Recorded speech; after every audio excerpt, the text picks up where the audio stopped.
Peace, blessings, much respect, much love. It's your boy, the Ghetto Guru, aka Sean Gold, coming back with another spiritual message. Hope all is well with y'all. Hope you're having a good day. If not, hope the rest of your day get better. But I got a message. I actually got two. I might do three, but I got a couple for y'all today. So I'm gonna get right into the message. So this video is gonna be titled, "The World Teaches You Not to Speak Up." The world teaches you not to speak up. What are you talking about, James? I'll tell you right now. So, I got this download a few days ago, and I was sitting on it for a little while, because I had to attend to life things, other stuff, my own personal stuff. As y'all know, I am taking care of my father, so it takes a lot of time out of my day. And, and just, you got to catch up on self-care and self-preservation and just rebooting and relaxation. I was telling y'all that in the last video when it came to the Cancer season energy and the Capricorn full moon energy that was going to be coming in our way. So, I described all that and channeled all that and told y'all all about that in the last video. But pertaining to this video, I got this download a few days ago, like I said, and it's really a deep thing that we don't think about on a deep level, but it really is, because we see it happening on different levels. And like I said, it starts off on small levels first, and then I'm going to take you higher and higher gradually of how this affects us in many different areas of life that we don't realize, and it's a detriment to a lot of us, even though some people don't see it that way. So, like I said, the title of the video, "The World Teaches You Not to Speak Up." So when you're a young kid, a toddler, older than a toddler, you're able to walk and talk and stuff, 4 or 5 years old. So, when you're hanging around your family members, your younger cousins, maybe some of y'all have siblings, brothers and sisters, and it could have been times where y'all was playing around or play fighting, or things got too rough and, they might have hit you wrong, or they did something to you, started crying, or, they just hit you for no reason, or they took something that was yours and it wasn't theirs. It could have been any of those things, or it could be other things as well. Something that really upset you, where you feel like you had to go tell your parents or tell whoever was the parental advisor at that time. Could have been a grandmother, aunt, cousin, friend of the family, whoever was watching you at that time. When you go to tell, and you just doing the right thing, like, oh, they hit me wrong, they hit me wrong and it hurt, and I started crying, or they took something of mine unfairly or unjustly, or they just did something that just wasn't right, and you went to go tell the person who was the adult in the situation that was there. When you go back to your brothers and sisters, or your friend, or your family members, or sometimes it can even be, no, I'll wait to that example, but I'm just gonna keep it a friends and family. When you go back to your brothers or your sister or your cousins that you're hanging around when you're young, they're gonna label you what? Oh, you a tattletale. Oh, you a crybaby. So this is what I mean by this starts all small, and we don't realize how this carries on over into many areas of our life, and a lot of people don't even realize that. So it starts small like that, where people are, what's the word I could say? Conditioning. Thank you, God. Perfect word. People are conditioning you to not speak up. Basically meaning that they're putting in your brain that it's wrong to tell and speak up when somebody did something wrong to you or unjust to you. They're basically putting that in your head. So when you're young, you're thinking that that's the right thing to do, but when you have people telling you that's close to you, that, oh, you a tattletale or you a crybaby, you're now thinking like, oh, okay, then I'm wrong for trying to do something positive, or I'm wrong for trying to do the right thing and speak up for something that was done to me unfairly and unjustly. So you get that message from people doing that, and it throws you off. Now I could bring another example. When you go hang around with friends and you're younger, same exact thing. Y'all could be hanging, y'all could be, doing your thing. If you was to go tell an adult or something that they did to you that was unjust or unfair, they're gonna label you as, oh, you a tattletale, or you a crybaby. We don't want to hang around with you. You're gonna open your mouth, you're gonna tell.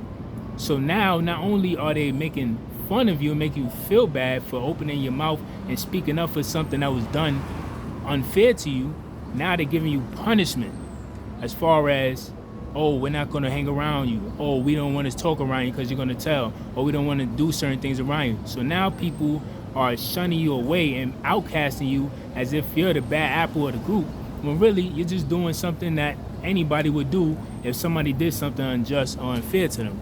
But this is what I'm saying, but we don't realize how they condition us young with that type of thinking and that type of consequences. Thank you, God. With those type of thoughts and consequences, they do that as a punishment. So now you don't want to be alienated from the group. You don't want to be alone from the group. You want to be included in the group. You want to feel like you belong.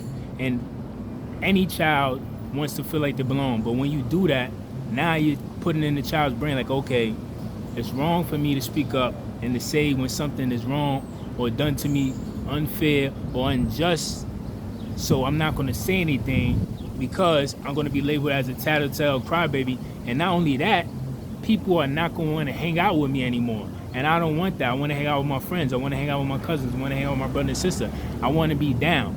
And that's where a lot of us didn't even realize that we started on the journey towards people pleasing because of those things too.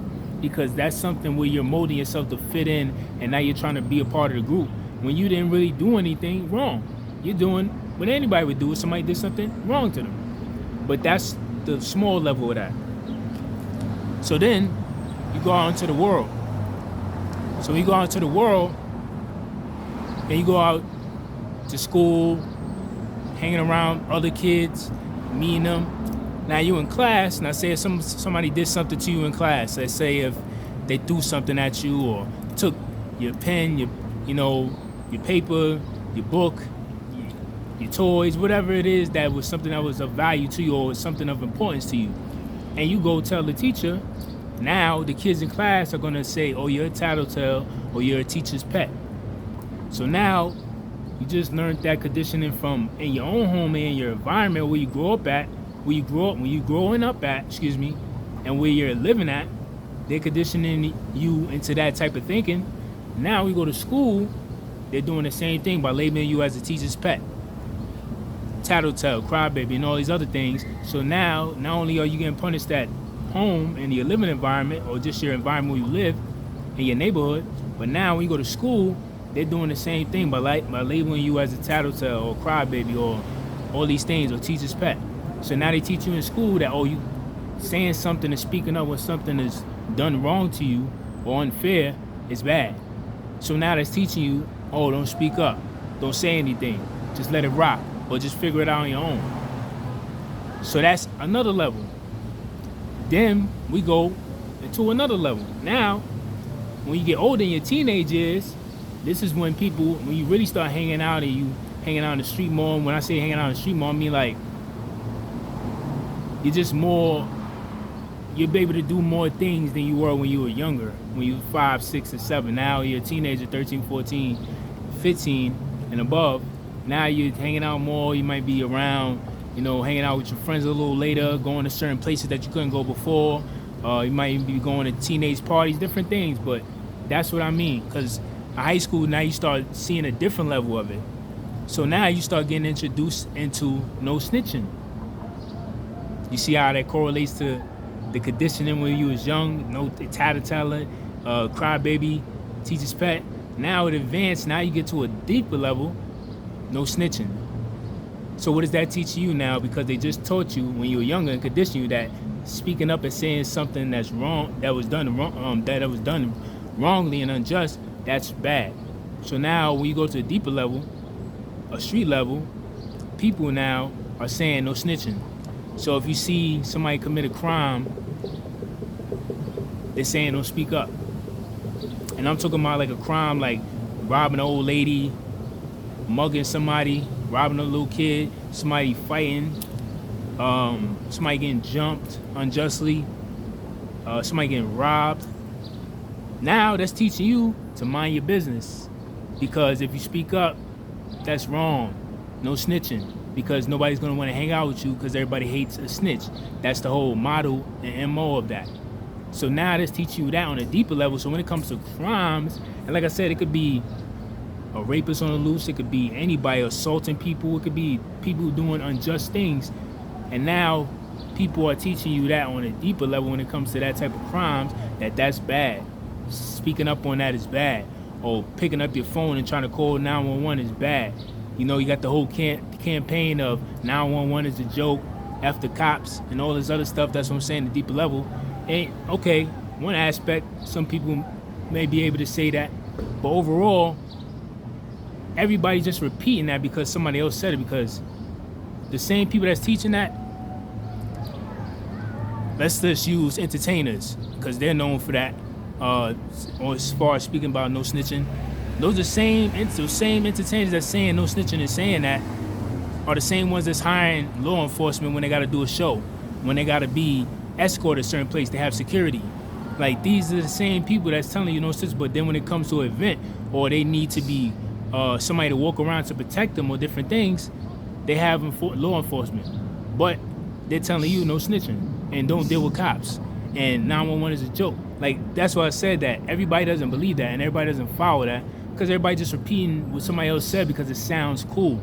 But really, at the end of the day, they still going to use them or that type of enforcement, because you need that when you need protection. As far as if you're that type of entertainer in public, you need that for your protection. And you also need that if you're having events at venues and stadiums and arenas, because you need them to be there just in case the people get out of control. So yeah, on one end they saying that, but then on the other end they messing with the people that they saying not to involve yourself with, not to tell your information to, but then they using them for that. So this is what I mean by you gotta use your own mind, because people are not really not really telling the full truth, and they're gonna mislead you into a bad type of thinking. So when it comes to speaking up against unjust things, unfair things, you're gonna be like, oh, if I say something, people are gonna make fun of me. If I say something, I'm gonna be looked at as a lame. If I say something, people are not gonna wanna hang around me. And that is a bad teaching. Now we're gonna go to a deeper level. Now, when it comes to sexual assault, when women get sexually assaulted, men get it too, but when women get sexually assaulted, a lot of women don't say anything because of that condition of teaching people it's a bad thing to speak up. What's the main thing they say? Oh, I didn't know, I didn't want to get this person in trouble, or I didn't want to say anything because nobody would believe me, or I didn't want everybody looking at me a certain way. That's because of that bad conditioning, or when you're younger, of the tattletelling, the crybabies, the teacher pets, the no snitching. Now on a deeper level, when something happens to you, now you don't want to say nothing. Now you don't want to speak up. And there's other unjust things as well as other than sexual assault, but I just use that because that's a main thing that happens a lot of times, and a lot of women don't speak up about it because of that bad conditioning and that bad teaching of not saying anything. And this is what I mean by we don't realize that starts from those teachings and conditionings when we're young, and we don't we don't realize how that carries over into deeper aspects of life when it comes to speaking up when somebody did something crazy to you, like a sexual assault, when somebody might take something from you. We carry that on because we are taught that, oh, it's a bad thing if I say something, it's a bad thing if I speak up and I out this person even though they did something wrong to me. The world is conditioning you into that, and they saying it as if you won't get a reward. But they want to reward you for not snitching. They want to reward you for not saying anything. They want to reward you for all these things, saying that you're a soldier, you're a G and all this. But if you do what you're supposed to do and just speak up and for yourself and for something that's unjust, or even speaking up for somebody else, people won't get on you for that. It's times where people see couples fighting in the street and the person trying to bring it up and they start fighting with them. But that's back to the condition I'm talking about. We don't realize we learn those things when we're younger about no tattletelling, no being a crybaby, not being a teacher's pet, and all these things, no snitching. And that carries over into many aspects of life where you don't realize that this is why a lot of people don't end up speaking up and saying what happened to them until 30 years later because of that teaching, and they're afraid of the backlash that they're going to get. Because a lot of times when they speak up and say the truth, people are like, oh, you lying, you ain't telling the truth, and this, that, and the third. And that makes people shun away into a shell. So we got to realize and stop doing that, because that is a bad conditioning. So peace and blessings, much respect, much love. I love y'all. Keep doing y'all thing. Stay goal oriented, like I always say. Whether we run, whether we jog, whether we sprint or crawl, because life is that hard. Sometimes you can't run, you can't jog, you can't sprint. Only thing we can do is crawl to our destination sometimes. But like I always say, somehow, some way, we gotta make it to our destination someday. So peace, blessings, much respect, much love. I love y'all. Keep doing y'all thing. Until the next topic.